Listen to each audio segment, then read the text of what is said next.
Hi friends, இன்னைக்கு நம்ம பார்க்க போகிறது இது வந்து என்ன காயின்னு சொல்லி ஃபஸ்ட்டு எனக்கு சொல்லுங்கள். இது வந்து பார்த்தீங்க அப்படின்னா வெள்ளரி பழம் அப்படின்னு சொல்லி சொல்கிறாங்க. நான் போகிற ரூட்டில் வந்து இந்த பழம் வந்து சேல் பண்ணிகிட்டு இருந்தாங்க, அதாவது தோப்பு பக்கத்துலேயே. இந்த செடி பார்த்தீங்க அப்படின்னா இந்த செடியிலேருந்து அப்படியே ஃப்ரெஷ்ஷாக பிரித்து அது நமக்கு கொடுத்தாங்க. இதோட பழம் பார்த்தீங்க அப்படின்னா வெள்ளரிக்காயிலேருந்து வெள்ளரி பழம் அது வேறு, வெள்ளரிக்காய் வேறு, வெள்ளரிக்காய் பழம் வேறு அப்படின்னு சொல்கிறாங்க. இந்த பழத்தோட இலை வந்து இந்த மாதிரி பைட் கலரில் தான் இருக்குமா. இது வந்து நல்லா பெருசாகி நல்லா பழுத்து அதிலே வெடிச்சிருமா. இந்த செடியிலே நல்லா வெடித்ததுக்கப்புறமா தான் இந்த காயை வந்து எடுப்பாங்களாம். ஸோ நான் இது வந்து பார்க்குறதுக்காக நான் இந்த வீடியோ எடுத்திருக்கேன். இது ஆக்சுவலாக நாங்கள் பார்த்ததே கிடையாது. ஸோ நீங்கள் யாராவது பார்த்துருந்தீங்க அப்படின்னா கமெண்ட் பண்ணுங்கள். நெக்ஸ்ட் பார்த்தீங்க அப்படின்னா இதுக்கு ஆப்போசிட்லேயே வந்து நமக்கு வெள்ளரிக்காய் வந்து போட்டு வச்சுருக்காங்க. ஸோ அது வந்து நம்ம அந்த செடிக்கும் இந்த செடிக்கும் வந்து பெரிய டிஃப்ரென்ஸ்லாம் ஒன்றும் இல்லை. இந்த செடி பார்த்தீங்க அப்படின்னா நல்லா வந்து இந்த எல்லோ கலரில் பைட் கலரில் இருக்குது, காஞ்சா மாதிரி. இந்த செடியை வந்து இப்படி இருந்தால் தான் வந்து அந்த அந்த செடி அப்படின்னு சொல்கிறாங்க.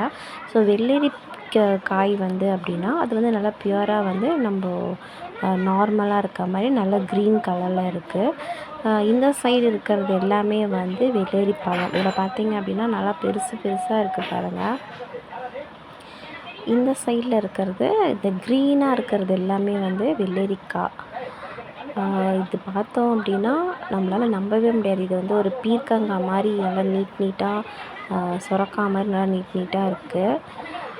இதோட டேஸ்ட் பார்த்தீங்க அப்படின்னா நமக்கு வந்து இந்த கிருணி பழம் அந்த மாதிரி இருக்கு இல்லையா, அந்த டேஸ்ட்டில் தான் இருக்குது. பட் ஷேப் மட்டும்தான் வந்து நமக்கு வந்து இந்த மாதிரி ஒரு ஷேப்பில் இருக்குது. ஸோ டேஸ்ட் வைஸ் இதை சாப்பிட்றது எப்படின்னு பார்த்தோன்னா, நம்ம கிருணி பழம் மாதிரி அதை வந்து ஜூஸ் போட்டு சுகர் போட்டு எப்படி நம்ம ஜூஸ் குடிக்கிறோமோ அதே போல் தான் இதுவும் அப்படின்னு சொல்கிறாங்க.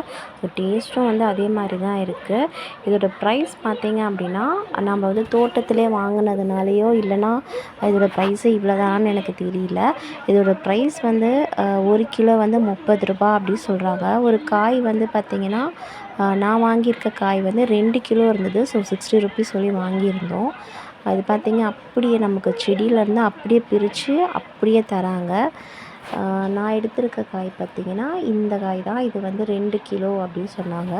ஸோ இது வந்து டேஸ்ட் வைஸ் பார்த்திங்கன்னா எல்லாமே வந்து அப்படியே சேம் அந்த கிர்ணிப்பழம் ஜூஸ் மாதிரி தான் இருக்குது.